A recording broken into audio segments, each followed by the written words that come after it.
Mr. President, ladies and gentlemen, history is more than the path left by the past. It influences the present and can shape the future. We meet today in Westminster Hall, a building begun 900 years ago, when the Vikings were visiting the shores of what would become the United States, even if it was Columbus who would subsequently demonstrate the politician's art of arriving late but claiming all the credit. This hall has witnessed grim trials and the sentencing to death of a king, coronation banquets, ceremonial addresses, and the coffins of those receiving the last respects of our people. Few places reach so far into the heart of our nation. Yet, until today, no American president has stood on these steps to address our country's parliament. It is my honor, Mr. President, to welcome you as our friend and as a statesman.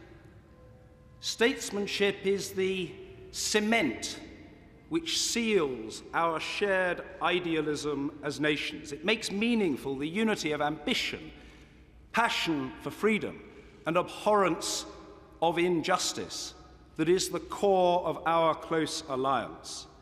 It has fallen to you to tackle economic turbulence at home, to protect the health of those without wealth, and to seek that precious balance between security, which is too often threatened, and human rights, which are too often denied.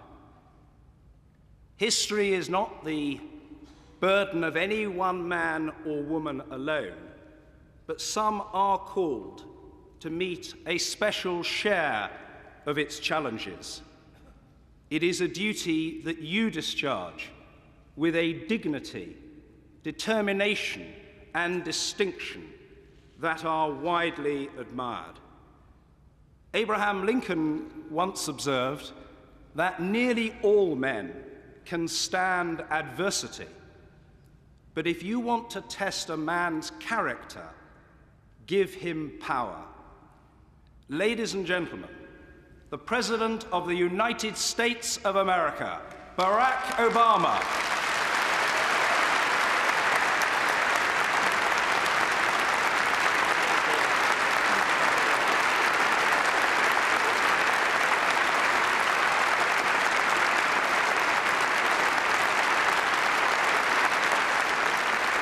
Thank you.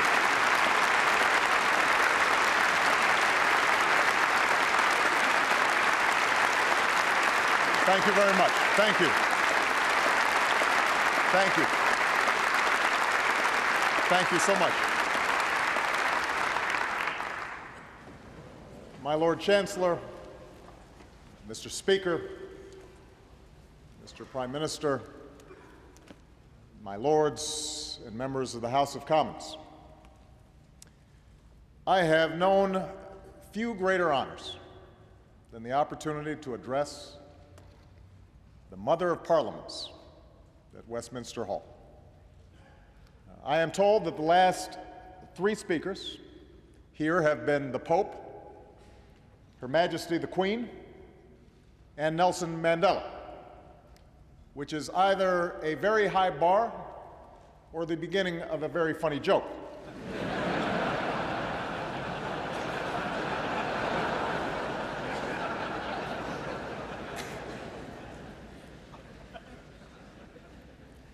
I've come here today to reaffirm one of the oldest, one of the strongest alliances the world has ever known.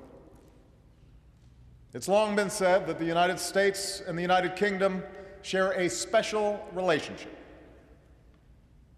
And since we also share an especially active press corps, that relationship is often analyzed and overanalyzed for the slightest hint of stress or strain. Of course, all relationships have their ups and downs. Admittedly, ours got off on the wrong foot with a small scrape about tea and taxes. There may also have been some hurt feelings when the White House was set on fire during the War of 1812. But fortunately, it's been smooth sailing ever since. And the reason for this close friendship doesn't just have to do with our shared history, our shared heritage, our ties of language and culture, or even the strong partnership between our governments. Our relationship is special because of the values and beliefs that have united our people through the ages. Centuries ago, when kings, emperors, and warlords reigned over much of the world, it was the English who first spelled out the rights and liberties of man in the Magna Carta. It was here, in this very hall, where the rule of law first developed, courts were established, disputes were settled, and citizens came to petition their leaders. Over time, the people of this nation waged a long and sometimes bloody struggle to expand and secure their freedom from the crown.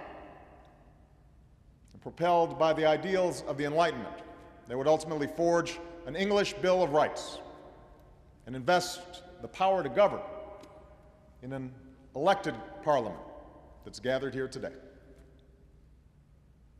What began on this island would inspire millions throughout the continent of Europe and across the world. But perhaps no one drew greater inspiration from these notions of freedom than your rabble-rousing colonists on the other side of the Atlantic. As Winston Churchill said, the Magna Carta, the Bill of Rights, habeas corpus, trial by jury, and English common law find their most famous expression in the American Declaration of Independence. For both of our nations, living up to the ideals enshrined in these founding documents has sometimes been difficult, has always been a work in progress. The path has never been perfect. But through the struggles of slaves and immigrants, women and ethnic minorities, former colonies and persecuted religions, we have learned better than most that the longing for freedom and human dignity is not English or American or Western. It is universal, and it beats in every heart.